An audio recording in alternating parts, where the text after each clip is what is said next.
먼저 농업인 육성학교 표고버섯 재배 프로그램 교육에 참석한 여러분들을 만나게 되어 반갑습니다. 이어지는 표고버섯 재배 기술 교육 영상은 산림진흥원 자료를 이용하여 교육원이 편집한 영상입니다. 그러나 영상이 너무 커 1시간 영상 2편으로 편집했으나 이 또한 영상 길이가 커 집중하여 보기에는 다소 무리가 있어 보입니다. 하여 다음 영상을 만들 때는 영농 작업별 항목을 정하고 세분화하여 짧게 만들어 효율적인 교육 효과가 나타날 수 있도록 하겠습니다. 표고는 온도가 일반적으로 제가 재배를 한다 그랬을 때 재배산의 온도는 얼마로 맞춰야 될까요? 25도입니다. 25도. 표고버섯을 가장 잘 생산할 수 있는 온도가 25도예요. 25도인데 저희가 이제 표고는 재배하면 비닐하우스에서 하잖아요. 비닐하우스 하는데 이 비닐하우스에서 이 계절적으로 봄, 여름, 가을, 겨울 해서 25도를 맞출 수 있는 시기는 언제일까요? 봄, 가을밖에 없어요. 여름하고 겨울에는 못 맞추죠. 네. 그런 어떤 부분은 저희는 꼭 알고 있어야 됩니다. 내가 하우스에 뭐 온도를 가봤는데 30도다. 그러면 사실은 표고균은 그렇게 좋아하지 않는 온도예요. 그 온도는. 그러면 고민은 내가 어떻게 좀 해주면 온도를 1, 2도라도 더 낮춰줄까 라는 부분을 고민하시는 게 재배자의 어떤 자세입니다. 그렇게 온도라는 부분에 대해서는. 그래서 30도가 넘었는데 뭐 괜찮아. 나중에 생산해보면 잘 나오는데 뭐 이런 것들이 쌓이다 보니까 어떤 해는 심하게 온도가 올라가면 뭐 34도, 5도 올라갔을 때는 가을에 생산 안 되는 거예요. 버섯이. 지금 원목 같은 경우가 그런 경우가 좀 많이 나오고 있어요. 지금 시설이 조금 이제 일중 하우스다 보니까 조금 이제 온도 관리가 안 되는 부분이 있습니다. 계절적으로. 그런 부분들이 뭐 너무 이제 안이하게 다가서시면 안 돼요. 근데 재배하시는 분들은 늘 좀 신경을 쓰면서 해야 됩니다. 재배를. 그래서 온도 부분은 저희는 언제나 고정적으로 25도 정도를 최대한 맞춰주자 라는 어떤 자세는 가지고 있으셔야 돼요. 그 다음에 뭐 이산화탄소는 뭐 그렇게 중요하지 않습니다. 재배할 때. 재배하지 않고 톱밥 재배하시는 분들 중에서 국내 재배 형태가 보면 배지를 배양을 직접 해야 되는 때가 있고 배양된 배지를 받을 때가 있습니다. 그런데 배양을 직접 해야 되실 분들은 이산화탄소 신경을 쓰셔야 돼요. 배양할 때 이게 신경을 쓰셔야 되고 배양을 직접 받으시는 배지를 받으시는 분들은 어차피 이 배양 단계를 다 거쳐서 왔기 때문에 이제 재배에 들어가시면 됩니다. 그때 이제 그 표고균은 기본적으로 산소를 호흡하고 이산화탄소를 내뿜는다. 이런 정도는 아시고 계셔야 되고요.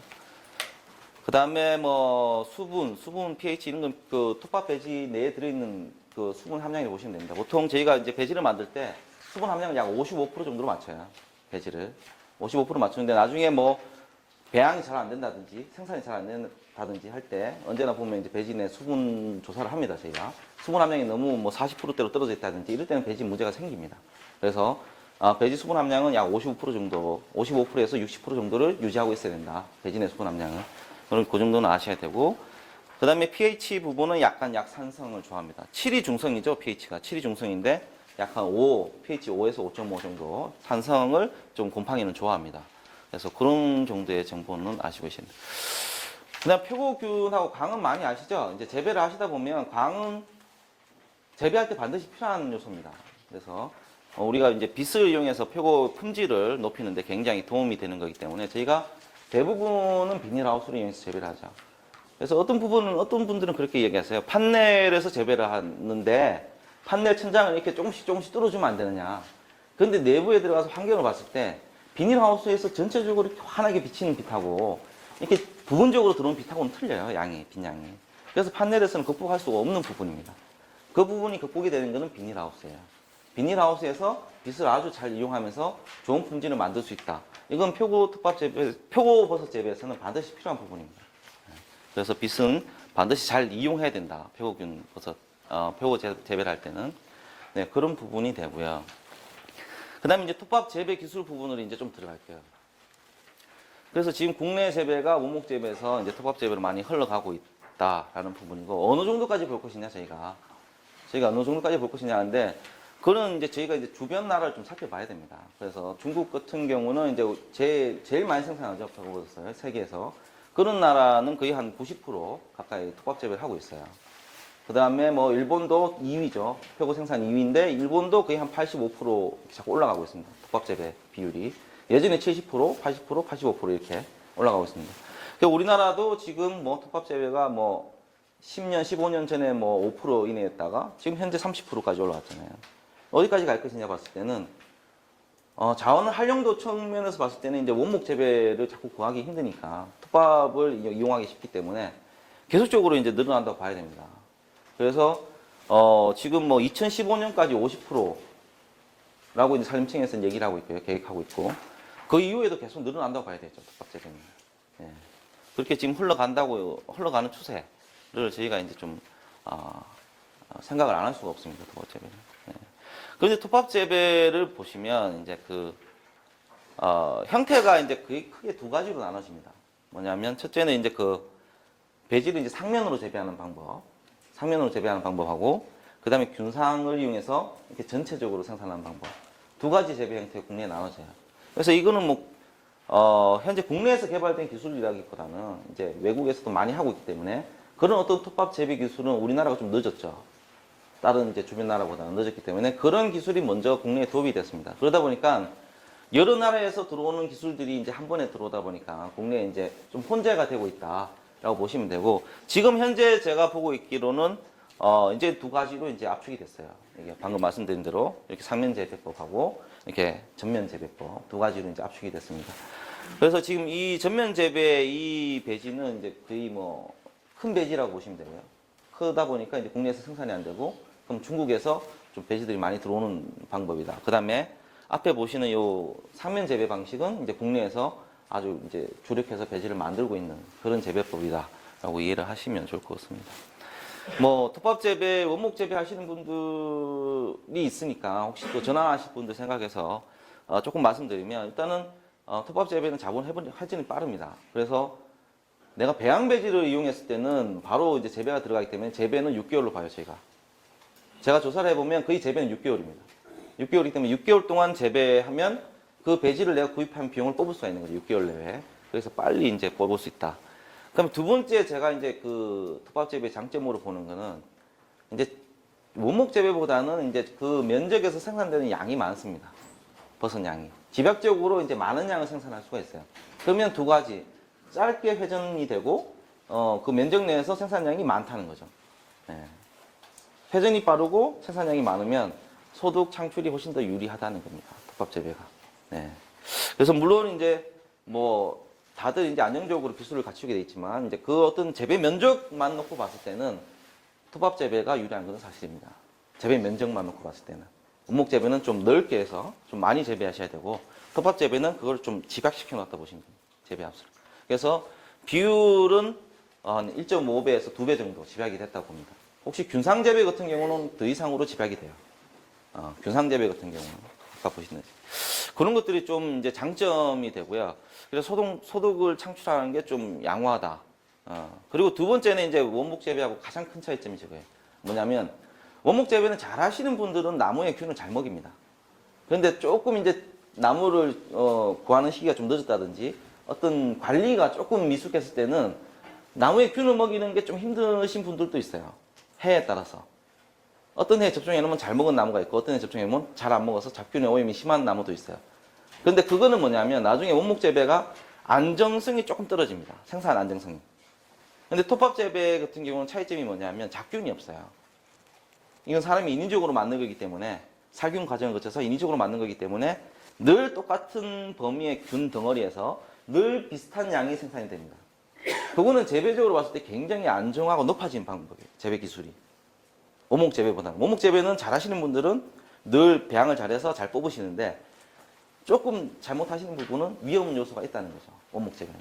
네, 그런 부분까지 이제 장점이 되고 단점은 톱밥 재배가 훨씬 더 많죠. 원목 재배보다는. 왜냐하면 원목 재배는 이제 좀 뜸하게 이제 관리하셔도 되잖아요. 어느 정도 배양 기간이 안정적으로 지나고 나면. 근데 톱밥 재배는 재배가 시작하고 끝까지 계속 관리를 해주셔야 돼요. 이 관리를 좀 뜸하게 하시게 되면 그게 바로 생산량으로 나타납니다. 나한테 돌아온 농가 소득으로. 그래서 이제 좀 집중 관리 체계가 좀 들어가야 돼요. 그래서 내가 뭐 재배 기술이 한 10년 정도 된다. 그러시면 뭐 시스템을 좀 이용해서 내가 없더라도 자동으로 좀 관리되는 시설을 만들 수가 있지만 그게 아닌 재배 초보시나 뭐 3년 이내에 이제 아주 이제 재배 경험이 짧으신 분들은 거의 들어가서 집중 관리를 하셔야 돼요. 기술도 좀 부족하지만 관리가 그만큼 중요합니다. 톱밥 재배는. 그런 부분이 이제 그 아주 좀 기술적으로 좀 많이 좀 접근이 필요하다는 거죠. 관리 기술, 환경 관리 기술 이런 것들이 많이 필요하다. 그래서 좀 쉽게 생각해서 접근하셨다가는 좀 피해를 크게 보실 수도 있어요. 톱밥 재배는. 네. 그런 부분들이 있죠. 그래서 이제 그 지면 재배 방식과 이제 균상 재배 방식을 조금 비교해 드리면, 지면 재배 방식은 저희가 보는데 그렇습니다. 이게 일단은 막 균상처럼 이제 많은 비용이 들진 않아요. 그래서 저희가 지면 재배를 했던 게 뭐냐면, 처음에는 이제 원목 재배하시는 분들이 편하게 이제 그 전환하시는 모델이에요. 편하게. 사진에 보시다시피 원목 재배 하우스가 있으면 배지만 갖다 놓으면 되는데, 여기까지는 편한데 가장 편하게 이제 접근할 수 있는 방식이 지면 재배 방식이었죠. 그래서 지면 재배 방식이 먼저 이제 도입이 됐고, 그런데 원목 재배 하시는 분들이 쉽게 그냥 바로 배지만 갖다 놓는다고 되느냐? 아니에요. 왜냐하면 톱밥 배지는 원목보다 굉장히 약하기 때문에 시설적인 보강이 좀 필요합니다. 원목 재배 하시는 분들은. 원목 재배 하시는 그 하우스 그대로 이용하시면 톱밥 재배는 실패하게 돼 있어요. 예, 그래서 원목 재배 하시는 분은 꼭 시설 부분을 보강을 하신 다음에 톱밥 재배로 전환을 하셔야 되는데, 전환하시기에 가장 좋은 모델이었다는 거죠, 처음에. 네. 그런데 이 재배의 특성은 기본적으로 보시면, 버섯이 나오는 부분을 이제 재배자가 한정을 해놨습니다. 위쪽으로만. 옆으로 나오지 말고 위로만 나와라. 위로만 나와라고 이제 한정을 해놨기 때문에, 옆으로 혹시 나오는 버섯이라든지, 이렇게, 발생량 자체가 전체적으로 이제 전체적으로 버섯을 발생시켰을 때보다는 상면으로 발생시켰을 때는 전체 발생량은 다소 좀 부족할 수 있어요. 저희가 그걸 횟수율이라 그러는데, 횟수율이 조금 낮습니다.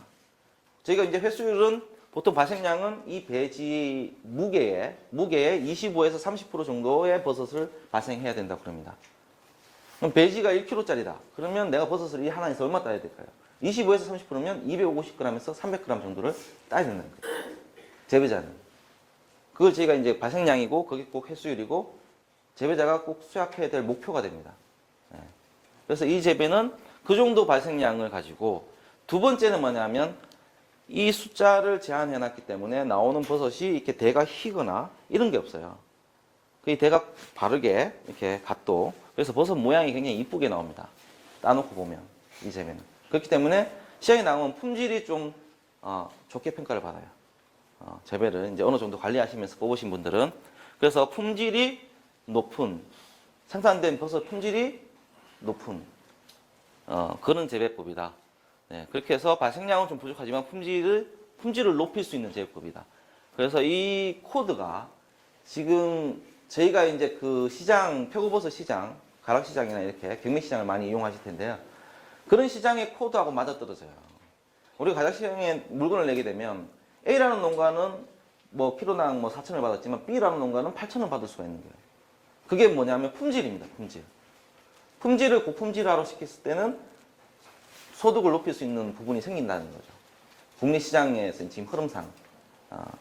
그래서 반대로 이런 시장도 있죠. 예를 들면 버섯 생산해 갔는데 A라는 농가가 또 품질이 안 좋은데 뭐 6,500원, B라는 농가는 품질을 잘 뽑았는데 7,000원.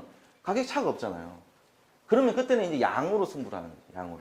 근데 지금은 질적인 차가 좀 심하다는 거죠. 유통 구조에 따라서. 일반적인 유통 구조로 봤을 때는 품질을 생각 안 할 수가 없다는 거죠, 지금.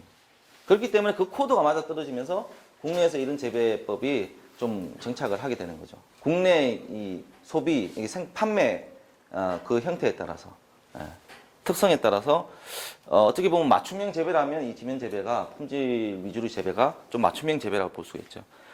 두 번째는 이제 그 단이 아니기 때문에 단점으로 보면 이제 배지가 많이 안 들어갑니다. 저게 배지가 많이 안 들어가 균상 재배보다는 한 1.5배 정도 더 작게 들어가게 되죠. 균상 재배보다는.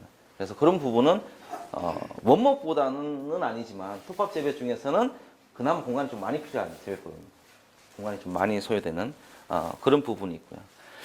그런데 이제 이 재배의 장점은 뭐냐면 발생 작업이나 이렇게 많은 양을 할 때 많이 좀 쉬워요.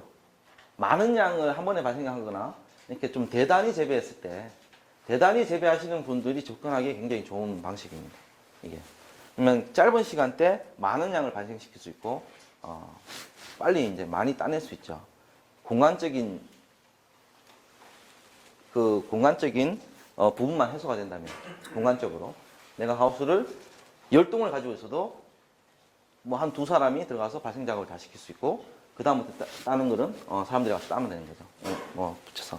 그래서 굉장히 어떻게 뭐 좀 사업화라든지 이렇게 크게 하고 싶으신 분들은 접근하기 좋은 재배 방식이라고 보시면 돼요. 예. 그런 부분이 되고 지금 현재 이 재배는 한 국내 한 60, 70% 정도 하고 있고 중국에서 균상 재배가 한 3, 40% 정도 하고 있죠.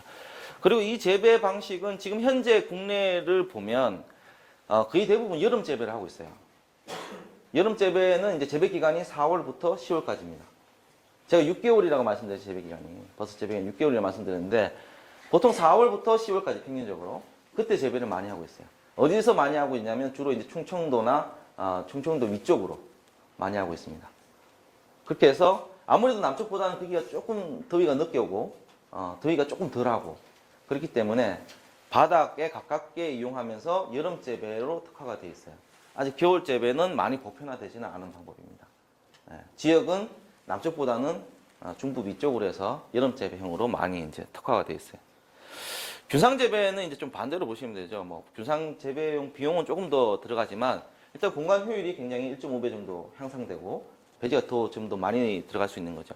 그리고 이제 그 발생량 보시면 발생량이 이제 좀 전면에 자유롭게 나오기 때문에 일단은 생산되는 양이 좀 더 많습니다. 그래서 저희가 균상 재배를 하시는 분들은 거의 한 30%, 25%의 수율이 아니라 거의 한 배지 무게 한 30% 정도까지 이제 높입니다. 한 5% 정도 높여서 한 30% 정도 이제 수확을 하시게 되고 양이 그렇게 30% 늘어난 반면에 균상 재배 부분은 저희가 이제 아랫부분, 윗부분하고 환경 편차라든지 이런 것들이 발생되고 해가림이라든지 이런 것들이 발생되면서 품질은 지면 재배에서 잘 나오는 버섯보다는 못해요.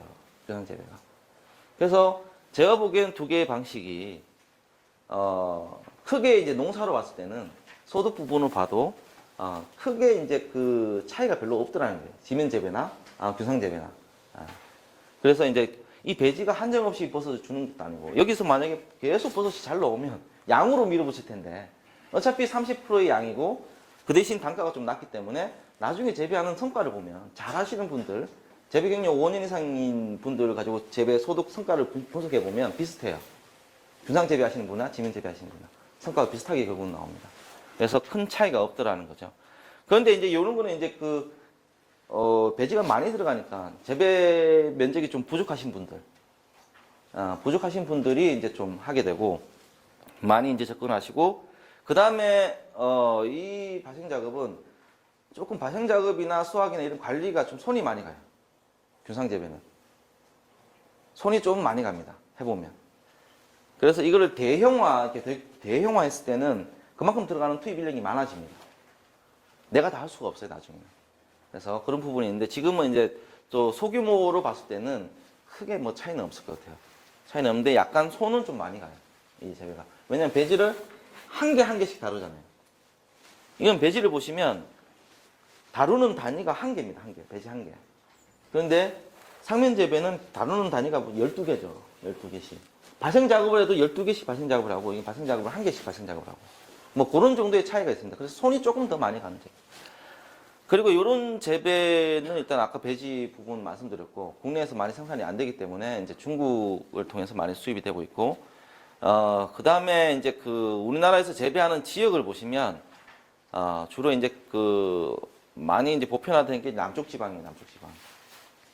경남이나 이렇게 전남, 경남 쪽으로 하고 가끔 뭐 인천 쪽으로도 조금 하는데 그쪽에서 많이 하는 이유가 뭐냐면 이 사람들은 이 재배를 겨울 재배를 합니다.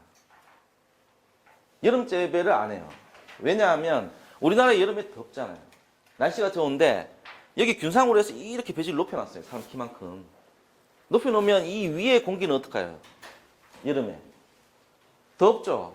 안 그래도 비닐하우스에서 온도를 많이 떨어뜨려야 되는데 여름에 이 배지를 넣어놓고 웬만큼 뭐 중고온성 품종을 넣어놓는다 하더라도 우리나라의 웬만한 지역에서는 비닐하우스 온도가 대부분 올라갑니다. 여름에. 그러면 여기에 한 이 위에 있는 부분은 버섯이 안 나온다는 거예요. 여름에 재배를 하시면. 그래서 여름 재배 굉장히 힘들고 여름 재배를 하시려고 그러면 거의 뭐 에어컨을 넣으셔야 돼요. 하우스 안에. 여름 재배를 하시려면 균상 재배 하시는 분들은. 그래서 이 밑에 지방의 겨울 재배로 갑니다. 밑에 지방은 많이 추워지지 않죠. 뭐 영하 5도.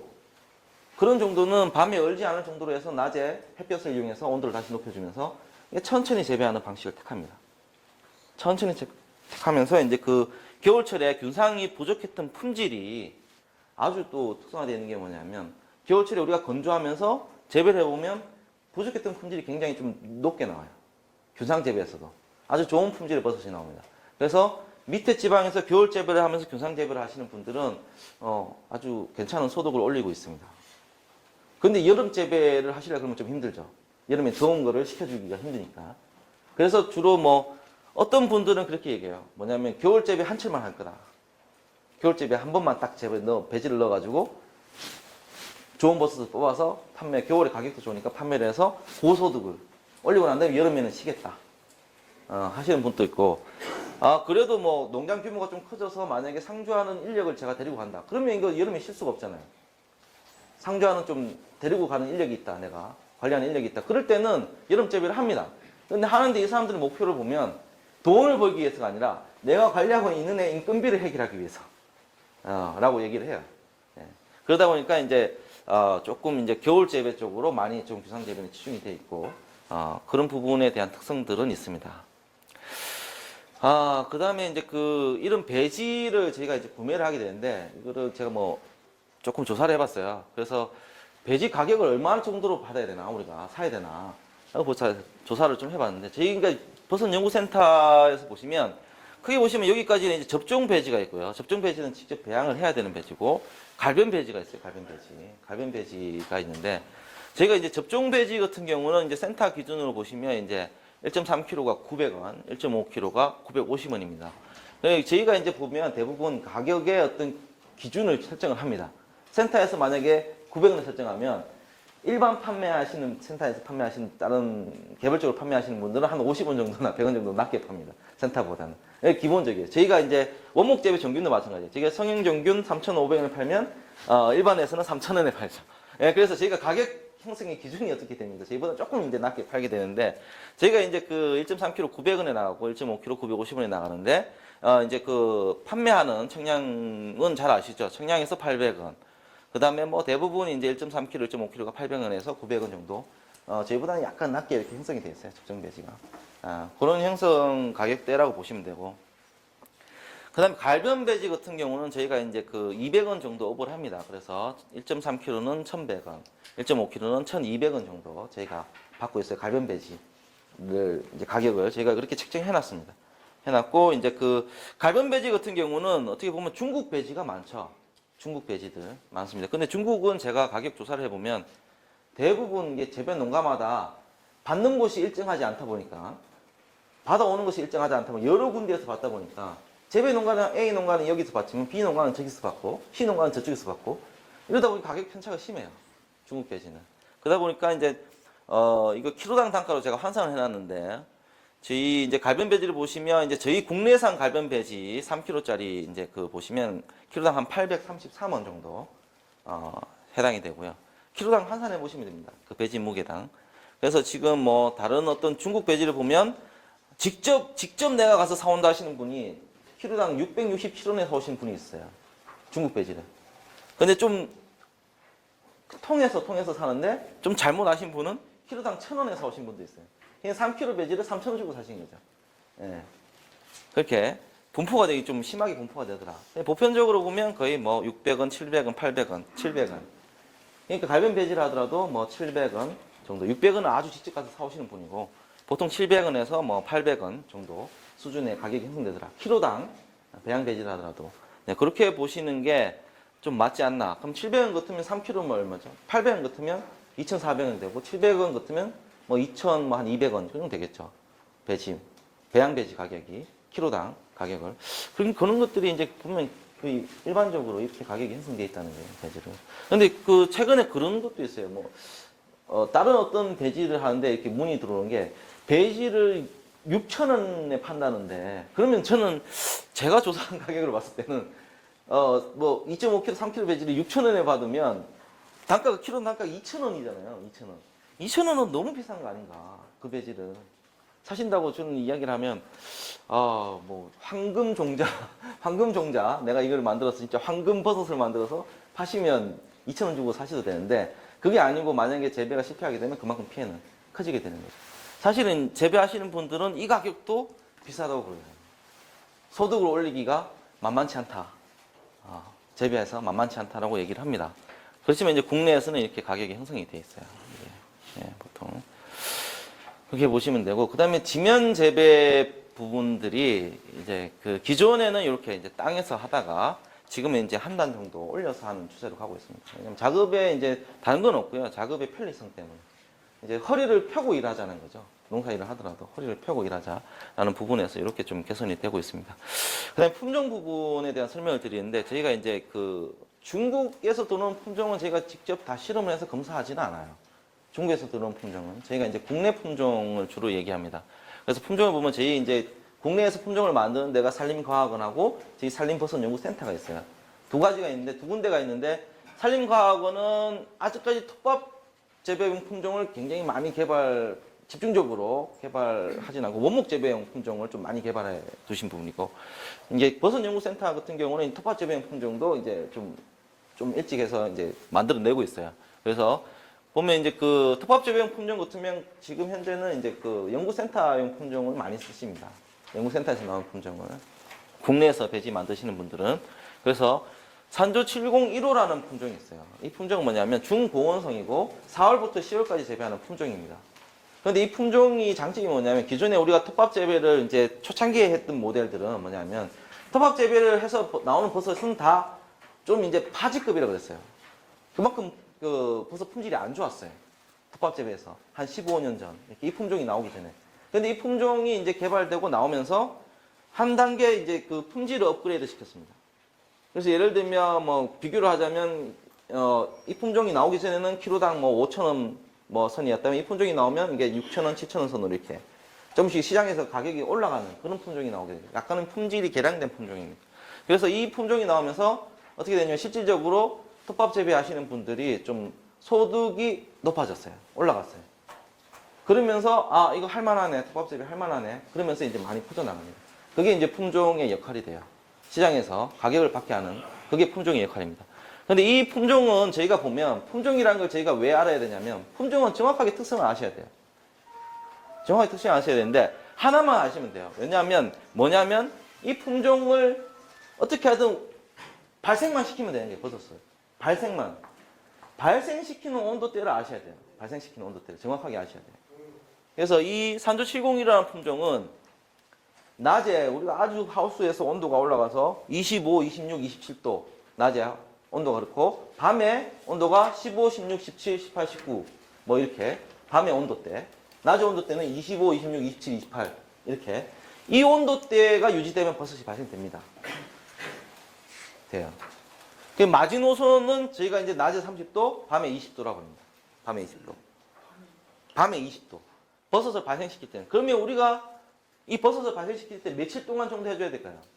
낮에 만약에 뭐 28도, 밤에 한 16도 이렇게 만들어주는 조건을 여름에 만들어준다고 한번 생각해 보세요. 낮에는 뭐 차광망을 치든지 수막을 뿌리든지 해서 맞춰줄 수 있어요. 근데 밤에 온도 떨어뜨리는 게 안 돼요. 밤에 우리 하우스 온도 여름에 얼마나 한 20도 나갈 거면 20도 21도 22도 나갑니다. 그러면 우리가 버섯을 잘 발생해 주려면 이 품종을 가지고 재배할 때는 온도를 조금 더 떨어뜨려야 되는 거예요. 밤에 물을 뿌려준다든지 뭐 방법을 써서. 그래서 온도대를 그렇게 한 최소 이틀에서 3일 정도 저희가 작업을 하면 버섯 눈이 틉니다. 촉이 트요. 물을 뿌려주면서 작업을 하면 그 온도대를 만들어주면 눈이 트게 돼 있어요. 그게 이 품종입니다. 그러면 반대로 예를 들어 볼까요? 품종을 봤을 때 내 하우스를 딱 가봤는데 낮에 온도가 33도 막 이렇게 10시부터 지나서 30도 넘기 시작해가지고 한 2시, 3시 해 떨어지기 전까지 계속 32도, 33도, 44도를 유지하고 있던 하우스예요. 밤에 온도를 내가 가서 재보니까 특별한 시설 없이 보니까 20도, 21도, 22도, 23도 심할 때는 24도 뭐 이렇게 나오잖아요. 밤에. 버섯이 발생될까요? 안 될까요? 그때 물 뿌려줬을 때. 안 된다는 거예요. 돼도 띄엄띄엄 한두 개 나온다는 거죠. 정상적인 발생이 안 된다는 거예요. 그래서 저희가 품종을 할 때는 그런 부분은 꼭 짚어줘야 된다. 내가 이 품종을 가장 잘 발생시킬 수 있는 온도. 그러면 우리가 계속 유지하느냐? 아니요. 발생하는 그 2, 3일만 그렇게 처리를 해주면 발생이 되는 거죠. 그 다음에는 뭐냐면 얘가 고온 피해 받지 않도록 일반적으로 온도가 올라가도 한 30도 밑으로만 관리하시면 나중에 발생 작업을 그런 조건에 했을 때는 버섯이 충분히 나온다는 겁니다. 네. 그런 부분이 이제 품종에 대한 설명이 될 것 같아요. 그래서 그런 정도는 이제 아시고 이제 재배를 하셔야 돼요. 그 다음에 차마람이란 품종이 이제 뒤에 이제 따라서 나오게 되는데 이거는 뭐냐면 저희가 이제 이 지면 재배라는 거는 보통 4월부터 10월까지 재배를 한다는 거죠. 그러고 나니까 내가 하우스가 한두 동밖에 없어요. 그러면 한두 동에서 나오는 그 여름에 6개월 동안 이제 버섯 따서 팔았는 돈으로 뭐 좀 살기에는 부족한 거예요, 돈이. 부족하다 보니까 그냥 겨울에도 좀 재배할 수 있는 게 안 되느냐. 뭐 10월달 재배 끝나고 난 다음에 또 뒤에 재배를 또 하고 싶은데 라고 하시는 분들은 이제 그 약간 중온성 또는 중저온성의 품종으로 하셔야 돼요. 아까 말씀드렸지만 앞에 보셨던 거는 온도대가 이렇게 높아요. 그런데 이걸 온도대를 말씀드리면 이거는 한 5도 정도 낮습니다. 아까 앞에 보신 중고온성 품종보다는 5도 정도 낮아요. 그래서 얘는 한 23도, 낮에 23도, 밤에 한 13도 정도. 낮에 23도, 밤에 13도. 언제 재배해야 될까요? 가을이나 겨울에 재배해야 되죠. 여름에 재배하면 큰일 나죠, 이거. 여름에 재배해서 23도 낮에 맞춰질 수 있겠습니까? 못 맞춰준다는 거예요, 이 품종을 가지고. 이 여름에 재배하시면 안 되고, 가을이나 겨울에 포커스를 맞춰서 재배를 하셔야 되는 품종이에요. 예. 그러면 이제 하우스 약간의 온도, 밤의 온도를 이렇게 조절하실 수가 있어요, 재배하시는 분들은. 밤에 온도 맞춰주거나, 낮에 차광망을 조절해서 23도나 24도 맞춰주는 거, 겨울에도 충분히 하실 수 있어요. 그래서 겨울 재배도 충분히 가능합니다. 품종을 가지고, 내 하우스를 가지고. 그런 품종들이 이제 나온다는 거죠.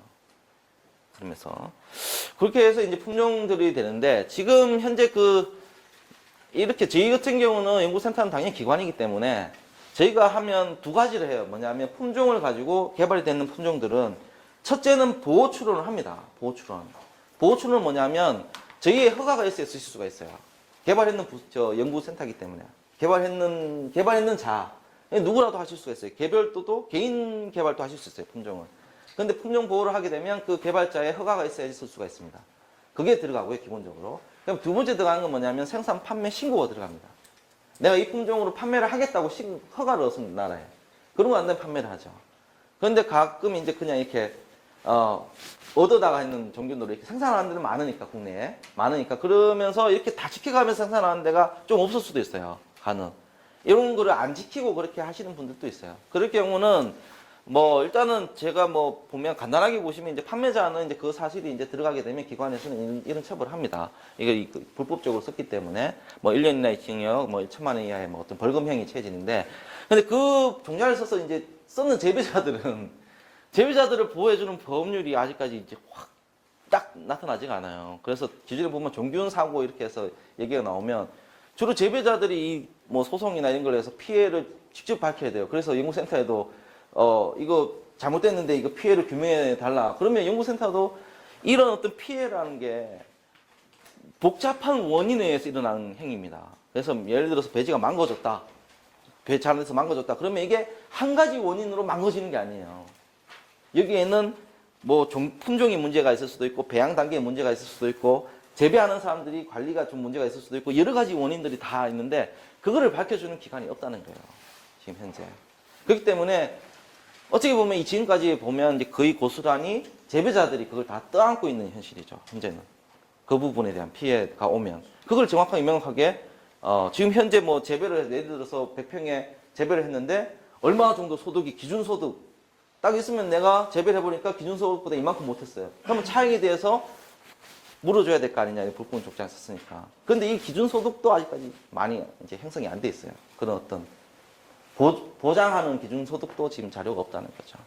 그러다 보니까 이걸 밝히기가 굉장히 좀 힘들기 때문에 재배자들은 많이 이제 어려워하는 부분이 늘 있는 거죠. 재배하시는 분들. 예전에 저희 센터에서도 종균 사고가 한번 있었는데, 그때는 이제 저희가 이제 뭐 소송을 이제 하셔가지고 저희가 이제 다 피해액을 이제 보상을 해드린 케이스가 있는데, 그때는 뭐냐면, 명확하게 저희 센터에서 잘못한 부분이 있어요. 뭐냐면, 이분이 저한테, 만약 예를 들어서 산조 701호를 나한테 신청을 했어요. 근데 제가 참아람을 드린 거야. 잘못돼서. 나중에 밝혀보니까 참아람이었던 거예요. 그게. 그러면 이게 명백하게 센터의 잘못이죠. 그럴 경우에 저희가 보상이 다 나갔습니다. 이렇게. 다 이제 재배에서 다 보상이 되는데 그게 아니라 이런 명확한 어떤 잘못이 판매자 명확한 잘못이 밝혀지지가 않는다면 좀 이제 이런 부분에서는 기존의 케이스들은 대부분 이제 재배자들이 힘들게 이제 과정을 겪는다는 거죠. 대부분 보상하는 차원에서. 네, 그런 부분이고 이런 부분은 전문적으로 이제 하시는 부분이 이제 국립산림품종관리센터죠. 산림품종관리센터 많이들 뭐 알아보시고 하셨을 텐데 품종관리센터가 이제 이런 부분의 규정을 뭐 개선하고 만들어 나가는 기관입니다. 그래서 저희도 이제 그쪽에다 물어봐야 되는 거고 문제가 있으면 물어봐서 이제 답을 얻어야 되고 하지만 제가 보는 전체적인 이제 단계는 재배자들의 피해가 더 크다는 거죠. 잘못된 걸 쓰게 되면 실제 뭐 저희 국내 품종의 경우에는 또 재배자가 그럴 수도 있어요. 뭐냐면 판매자가 이건 내 수수 맞다. 내년에는 다 이만큼 다시 원 상태로 다 배지를 줄게. 무상으로. 이게 국내는 또 될 수도 있어요.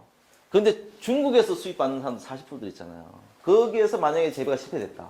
그러면 중국 측은 무조건 100% 재배자의 잘못입니다. 내한엔 잘못이 없어요. 거의 대부분 보면. 거의 재배자가 거의 중국 배지를 써서 잘못됐을 때는 거의 재배자가 거의 피해를 고스란히 이제 안아야 되고. 오랫동안 거래한 중국하고 업체라면 어느 정도 이제 커버를 해주겠지만 그게 아니라 뭐 잘 모른다 그러면 중국 측에서는 그냥 당신 잘못이오라고 끝나버린다는 거죠. 결과가. 네. 그런 피해들은 오히려 재배자들이 오히려 더 많이 받게 된다는 거예요. 네, 그렇게 이제 좀 설명을 드리고 그 다음에 이제 지금 제가 설명드린 거는 톱밥 재배의 이제 그 지면 재배와 균상 재배의 특성을 조금 설명드렸어요. 그래서 균상 재배 하시는 분들도 있고 지면 재배 하시는 분들도 있습니다. 근데 뭐 제가 보기에는 그래요.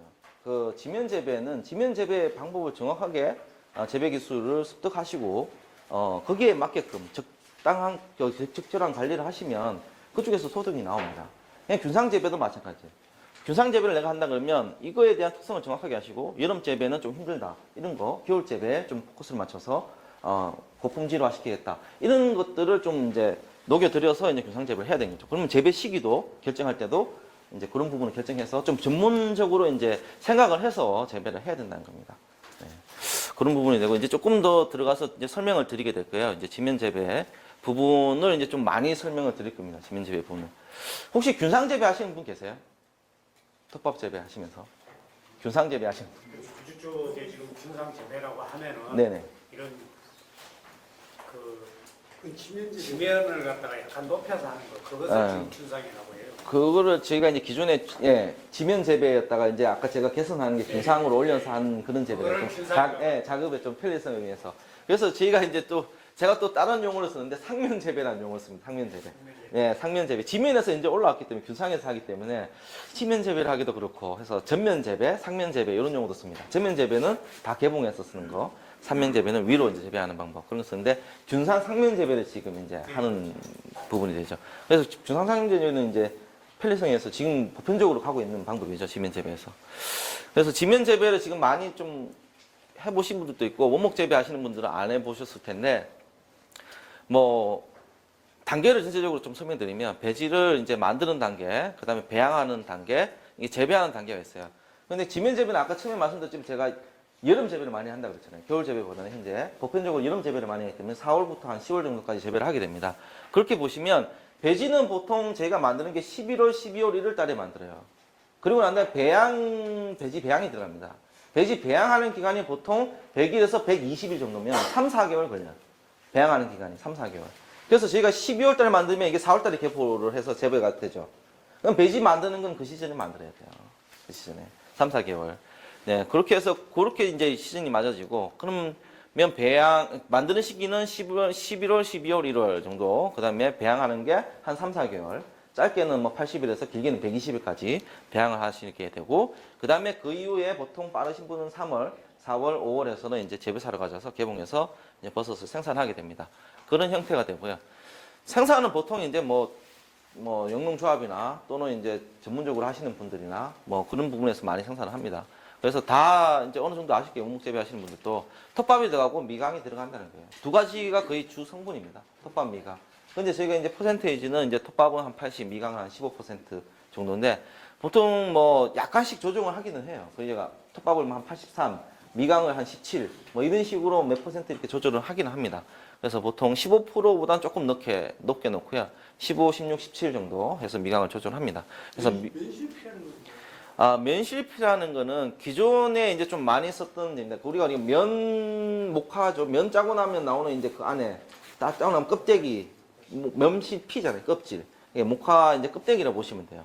네, 그건데 그게 이제 예전에는 저희가 이제 배지를 하다 보면 배지를 이제 나중에 가져와서 개포를 하고 이제 그다음에 이제 수분 관리를 하면서 이제 갈변 작업을 더 진행시키고 하는데 그때 배지가 이제 윤기가 좀 심하잖아요. 윤기가 좀 심한 경우도 있어요. 하다 보면 윤기가 심할 경우에 이 면실피가 들어가면 이제 수축을 조금 빨리 도와준다는 거죠.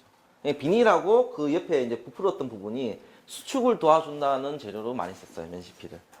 예전에는 많이 썼는데 최근에는 그래서 면실피가 처음에는 이제 뭐 3%, 5%, 뭐 7%까지 올라가다가 7%, 5%, 7%가 넘어가니까 이제 배지에 뒤 힘이 딸린다는 거예요. 면실피가 많이 들어가면서 이게 영양분이 많지 않으니까 이 성분을 많이 넣으니까 다른 어떤 성분이 조금 더 작게 들어가면서 결국 이 끝까지 나오는 버섯 양이 이제 부족하다는 거죠. 그러다 보니까 면실피를 다시 줄여 나갑니다. 줄여 나가면서 이제 뒤에까지 이제 좀 생산되는 부분을 더 강화해서 톱밥하고 미강 부분을 더 충실하게 가고 있다고 보시면 돼요. 그래서 그 재료 부분이 되고요. 그래서 뭐 혼합이나 뭐 이런 것들은 이분기들은 다 뭐 다 아실 거예요. 뭐 이분기들은 보통 이제 지면 재배는 뭐 1.3, 1.5, 뭐 1.7, 8 뭐 이렇게 나가죠. 그래서 작은 거는 1.2에서 1.3, 뭐 1.5대 뭐 1.78대 이렇게 나가게 되죠. 그래서 거기마다 특성이 있어요. 1.3kg 같은 경우는 이제 배양도 빠르고 재배도 빠르고 끝나기도 빨라요. 1.3kg는 배양도 빠르고 재배도 빠르고 끝나기도 빨라요. 1.5kg가 되면 배양이 좀 늦어지고 재배가 좀 더 길게 되고 끝나기 늦고 1.8kg면 배양이 더 이제 길게 걸리고 재배는 기간은 더 이제 길어지는 거죠. 거기서 다 버섯을 뽑아내는데 걸리는 시간들이 더 길어진다고 보시면 돼요. 보편적인 배지가 커지면서 나타나는 현상입니다.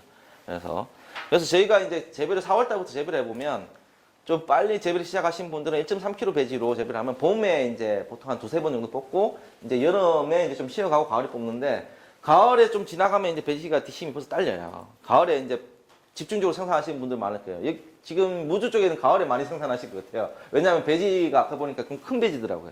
큰 배지니까 이제 좀 후반부에 버섯을 많이 뽑아야 되지 않을까. 그래서 이제 여름이 지나서 8월 중순 지나서 이제 그때부터 이제 주력으로 이제 뽑아내지 않을까라는 생각이 듭니다.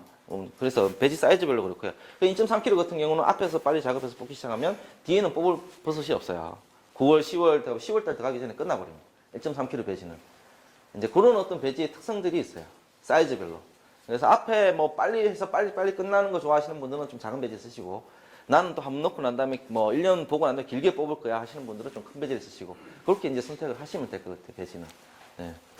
그런데 살균 작업 아까 제가 들어가서 다 없애고 난 다음에 냉각하고 접종해서 표균만 이제 저희가 이제 배지에다 키워놨기 때문에 가장 이제 이 과정이 아까 말씀드린 거 제가 장점은 뭐냐면 연간 생산량이 똑같다는 거예요. 이 배지를 뭐 재료에 이상이 없고 배양에 이상이 없으면 배양도 이상 없고 재료도 이상이 없고 접종을 해놨으면 배지에서 나오는 버섯량을 내가 연간 똑같이 내가 뽑을 수가 있는 거예요. 톱밥 재배는. 그래서 재배가 안정화될 수가 있습니다. 톱밥 재배는.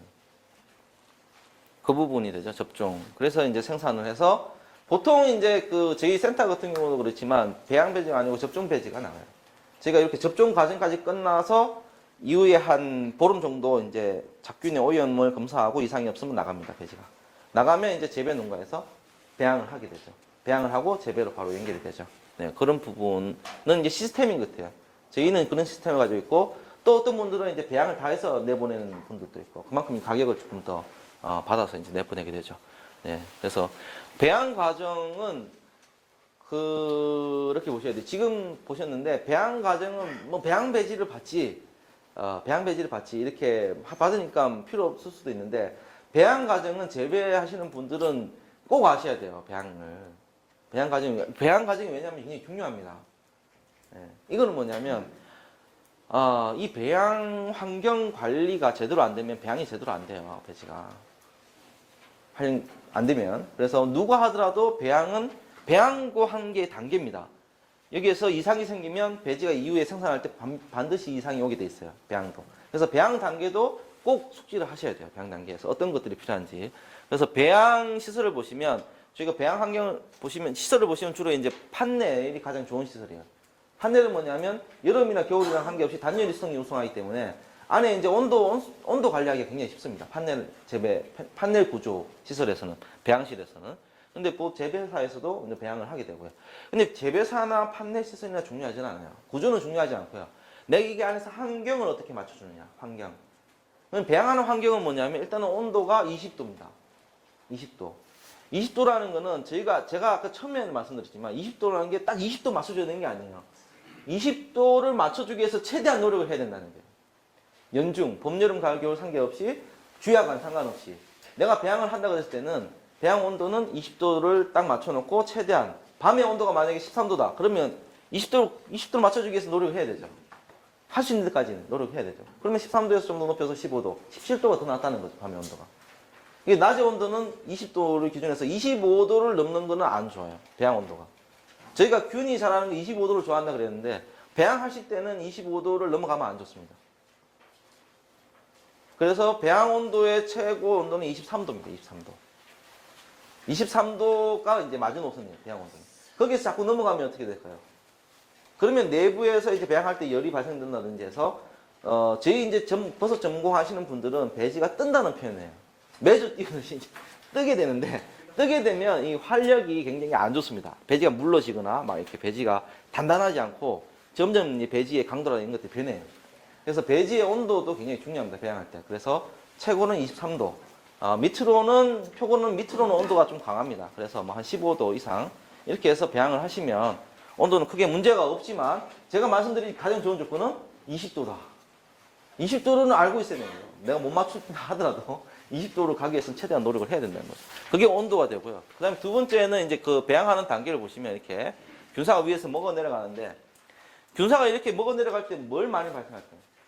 산소를 많이 마시고 이산화탄소를 많이 내뿜습니다. 그런데 우리가 배양실을 보면 대부분 좀 밀폐형입니다. 밀폐형이다 보니까 가만히 신경 안 쓰다 보면 이 CO2가 굉장히 쌓여요. 이산화탄소가 굉장히 쌓이면서 이산화탄소가 계속 쌓이면 나중에는 배지에 피해가 오게 돼 있어요. 그러면 위험한 조건이 뭘까요? 배양 환경을 봤을 때 제가 가봤는데 이제 이런 교육을 받고 배양실을 가봤어요. 가봤는데 아주 조금 밀폐되어 있는 데다가 배지를 가득 넣어놓고 근데 가만히 보니까 뭐 환기도 잘 안 되는 거 없고 신경 안 쓰는 거 없고 이러면 배양이 잘 될까요? 안 될까요? 안 된다는 거예요. 그러면 이런 밀폐된 공간에서는 언제든지 신선한 공기라는 건 산소를 많이 가지고 있는 외부 공기죠. 어떤 분들은 그러더라고요. 그 내부의 공기를 돌려주면 안 되느냐. 그럼 내부에 CO2가 차 있는 게 계속 돌린다고 이게 없어지진 않잖아요. 그러면 어디가면 외부에 있는 산소가 자꾸 들어가야 되죠. 예. 그래서 이렇게 배양이 되기 시작한부터는 이제 CO2가 많이 발생되기 때문에 꼭 외부의 공기가 계속 쭉 들어가야 됩니다. 그래서 저희가 CO2 농도는 저희가 계측기가 있는데 계측기를 가지고 재면 보통 한 3,000, 일본 같은 경우는 뭐 5,000 ppm 밑으로, 우리나라는 3,000 ppm 밑으로 이렇게 나옵니다. 계측기를 가지고 이렇게 재면. 그런데 저희가 이제 뭐 배양하는 데 가서 이게 한 번씩 재보지만 7,000, 8,000 넘어가는 데 많아요. 근데 7,000, 8,000 넘어가도 일단은 배양하는 데는 뭐 아주 이상이 오는 건 아닙니다. 약간 이상이 오겠지만. 그런데 이 CO2를 계속 한번 두고 보니까 얼마까지 올라가는 게 10만 ppm까지 올라갑니다. 이제 환기를 안 시켜주고 가둬놓고 배양을 하다 보니까 10만 ppm까지 올라가면서 그 배지는 나중에 이제 완전히 다 아웃되는 배지죠. 예. 그래서 누가 배양을 하더라도 이런 기본적인 배양에 대한 어떤 환경 관리는 잘 돼 있어야 된다는 거예요. 배양 단계가 그렇게 중요합니다. 배지를 배양할 때도. 그러면 정말 이제 나는 이제 베테랑이다. 그러면 남이 배양하는 거 믿을까요? 내가 직접 가서 확인하겠죠. 배양 얼마큼 좋은 시설에서 내 배지, 내가 구매할 배지가 잘 배양이 돼 있을까? 확인해야 되는 거예요. 재배하시는 거. 그러고도 못 믿으면 내가 직접 배양하는 거예요. 그다음에 내가 기술이 더 좋으니까 내가 직접 배양하는 거죠. 그래 왜냐하면 나중에 생산량하고 연결이 되니까. 신경 안 쓸 수가 없어요. 재배자들은. 그래서 배양 단계도 굉장히 중요하다라는 부분이 되죠. 그래서 온도와 산소 관리는 필수고요. 나중에 이제 빛이 들어가면 자연적으로 이렇게 갈변 현상이 나타나게 되어 있습니다. 빛이 이제 하는 역할은 나중에 보시면 배지가 이렇게 매끄럽다가 이렇게 보시면 좀 울퉁불퉁해져요. 이게 윤기 증상이라고 하는데 윤기 반응과 갈변 반응을 빛이 가져옵니다. 계속 어두운 데다가 4개월 동안 배양하면 절대 이 갈변이 안 돼요. 배지가. 윤기도 없어요. 완전히 암흑 상태에서 하면. 그래서 중간에 어느 정도 포인트에 들어가서 이 정도 됐으면 이제 빛을 넣어주면 이렇게 윤기 자연적으로 진행되고 그 다음에 이제 이렇게 갈변이 자연적으로 진행이 되는 겁니다. 그동안에도 계속 온도는 20도, 그 다음에 CO2는 계속 외부에서 산소가 주기적으로 들어가게. 그렇게 하는 게 배양이에요. 배지 배양. 어렵지는 않습니다. 이거를 이론을 내가 이제 현실화 시키느냐, 현실적으로 해보면 이제 그런 식으로 해서 배양이 잘 됩니다. 그런 정도는 이제 아셔야 되는 부분이 되죠. 그래서 이렇게 꼭 덮어놓으면 되겠습니까? 안 되겠습니까? 숨을 쉴 수 있겠어요? 없겠어요? 포대기를 꼭 덮어놓고 4개월 동안 덮어놨으면 배양이 하나도 안 됩니다. 예. 그리고 온도를 안 맞춰주면 여기 윤기가 이제 빛에 의해서 윤기가 조금 일어났는데요. 이제 그냥 버섯이 막 밀고 나와요. 근데 이 버섯이 정상적인 버섯일까요? 이 단계 때 나온 버섯은 만약에 이거를 다 벗겨서 이걸 버섯을 딴다 그래도 버섯이 완전히 찌그러진 이상한 형태의 미숙버섯이라 그랬어요. 그걸. 미숙버섯, 기형버섯, 미숙버섯입니다. 미숙버섯이 나오는 거는 온도가 너무 과하게 안 맞았다는 거예요. 배양할 때. 배양할 때. 너무 그냥 안약에 그냥 뭐 가수 놔두면 알아서 시간이 지나면 배양이 되겠지 하고 던져 놓으니까 그냥 막 이상한 반응들이 나오죠. 배지에서. 네, 그런 것들이 있습니다. 뭐 이런 사진들은 이제 그 밑에 지방에서는 이제 특별한 배양실 없이도 이게 배지를 받아다가 이렇게 비닐 이거는 저기 해남 진도 이런 쪽에 톱밥 재배하시는 분 거기는 좋더라고요. 배지를 제가 보통 11월에서 1월달 봤잖아요. 그런데 이게 이렇게 해서 이제 그런데 오픈기를 넣어놨어요. 오픈기를 넣어서 밤에 온도가 뭐 1도, 2도 이렇게 떨어져도 이 온풍기가 한 15도 이상은 유지해 주도록 이렇게 뭐 재배사에서 그냥 배양을 해버리는 경우도 있고. 그래서 원리를 알면 누구든지 배양을 하실 수가 있어요. 이런 구조는 그냥 뭐 안정적이죠. 이런 구조는 뭐 외부에 단열도 잘 되어 있고 있는 시설을 그냥 이용해서 배양실을 활용한 케이스인데 배양도 뭐 크게 문제 없이 잘 되고 있죠. 그래서 이런 경우는 이제 보여드리는 게 이제 CO2. CO2가 정상적으로 들어가면 이렇게 배지가 이렇게 진행돼요. CO2가 아주 잘못 관리되면 이렇게 갈변이 제대로 안 옵니다. 배지가. 갈변이 제대로 안 되는 게 두 가지 케이스가 있어요. 뭐냐면 CO2가 많이 집적이 됐거나 또는 온도가 너무 높았거나 배양실의 온도가 너무 높거나 예를 들면 그 온도가 높을수록 갈변이 잘 안 돼요. 25도를 기준으로는까지는 괜찮은데 28도, 뭐 9도 이렇게 특히 혹시 여름에 배양할 경우는 굉장히 조심해야 되죠. 배양할 때. 온도가 많이 높아버리면 갈변이 안 됩니다. 거의 진행이 안 돼요. 그래서 그런 부분도 좀 지켜야 될 부분은 지켜야 됩니다. 배양할 때. 나중에 뭐 생산성은 뭐 형편이 없고요. 지금 보시면 뭐 4번 했는데 뭐 거의 수량이 안 나오죠. 이상이 있었던 배지들은 똑같이 4번 해도 안 되죠. 그리고 난 다음에 보통 이제 재배 과정으로 들어가죠. 이제 그 배양 배지를 받으신 분들은 이제 재배로 바로 들어가실 거고, 뭐 접종 배지를 받으신 분은 앞에 배양 과정을 거친 다음에 이제 재배로 들어가게 되죠. 그래서 이 재배 시설 부분은 저희가 이제 기본적으로 이제 보시면 이제 이중 구조를 많이 이제 씁니다. 이중 구조 하우스를. 이중 구조 쓰는 이유가 저희가 이제 차광망을 뭐 95%짜리를 이제 뭐 보통 90% 이상을 씁니다. 톱밥 재배에서는 90% 이상을 쓰고요. 차광망을 2개를 쳐도 일반적으로 이제 저희가 해가 들어오는 지역에서는 제 보면 안에 하우스 저 여름에 온도가 한 32도까지 올라가요. 차광망 2개라도. 그럼 차광망 하나는 거의 34도 정도까지 올라갑니다. 낮에. 뭐 2시 경영 전후에서 계속 올라가기 때문에 그런 부분 때문에 이 톱밥 재배 하시는 분들은 안 해줄 수가 없어요. 제가 처음에 말씀드렸지만 좋아하는 온도가 25도라고 말씀드렸잖아요. 25도라고. 그럼 이 덩어리가 갑자기 뭐 30 몇 도 받는다고 이게 갑자기 확 무너지진 않죠. 근데 높은 온도에서 장시간 진행되면 이 덩어리라 하더라도 이제 안에 물러지고 이상이 온다는 겁니다. 그걸 막아주기 위해서 어쩔 수 없이 시설이 들어가야 돼요. 시설이 들어가야 되고 그러기 위해서는 저희가 이 여름 재배형이 많기 때문에 저희가 차광시설밖에 신경 쓸 수 없어요. 차광시설. 그래서 차광시설을 하면 보통 2중 이상. 1중으로는 배지에 피해가 발생이 된다는 거죠. 저희가. 그런데 그런 부분이 있어요. 우리 쪽에 횡성 둔내나 아니면 이렇게 무주에 고위도 지방에 사시는 분들 여름에 우리는 여름에 밖에 30도가 안 넘어가 이런 분들은 그냥 1중 하시면 돼요. 1중 차광. 왜냐하면 하우스인데 온도가 30도가 안 넘어가는데 굳이 2중으로 할 필요가 없잖아요. 여름에. 내가 있는 지역이 여름에 온도가 30도가 안 넘어가요. 아주 선선하고 좋은 그런 환경이 유지되고 있다. 고위도 뭐 해발 600 이런 데서는 여름에 뭐 환경 조사하신 다음에 하우스를 이렇게 많이 안 써도 되는 거죠. 그런데 우리가 이렇게 저위도로 내려와서 그냥 평지에서 해가 떴을 때 들어오는 빛, 선 이거 무조건 2중으로 해야 된다. 잠깐만.